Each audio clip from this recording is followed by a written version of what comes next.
Omar, I just wanted to, it's just, it's such a high census overall, but it should still be doable for everyone.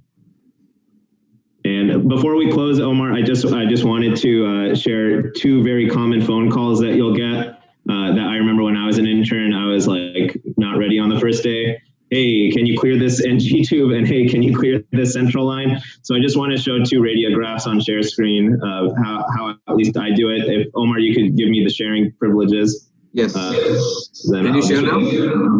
Let's see. Yes, I can. So everyone has a different method of how they clear a CVC, but this is the one that I like. There's many different methods. This one's a little bit ghetto, but it's approved by Radiopedia, and there was a study on it too.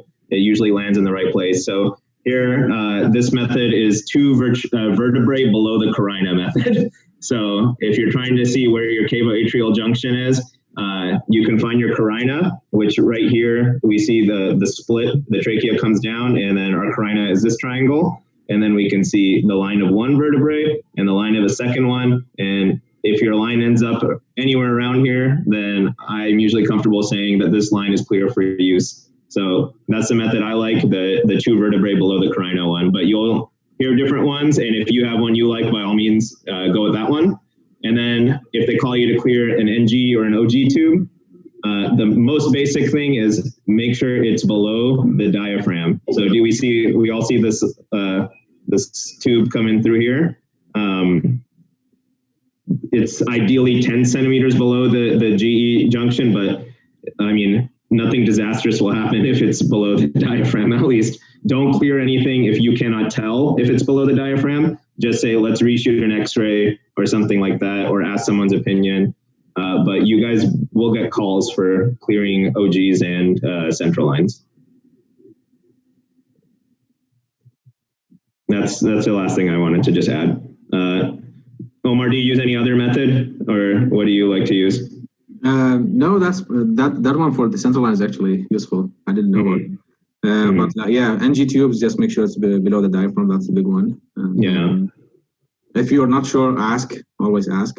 There is no such thing as a dumb question. People who make mistakes are people who don't ask. So always ask. You're there to learn. You're not there just like to do the work and go. There is one thing also that's worth mentioning.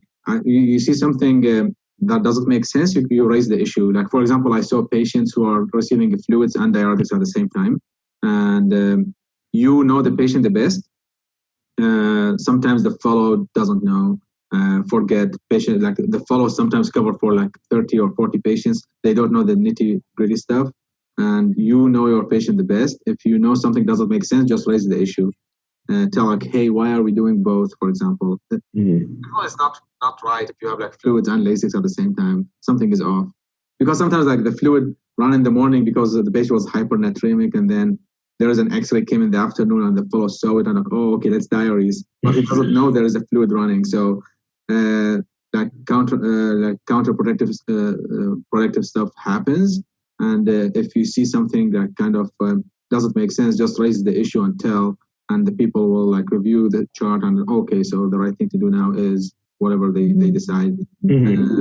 Those patients are like sick and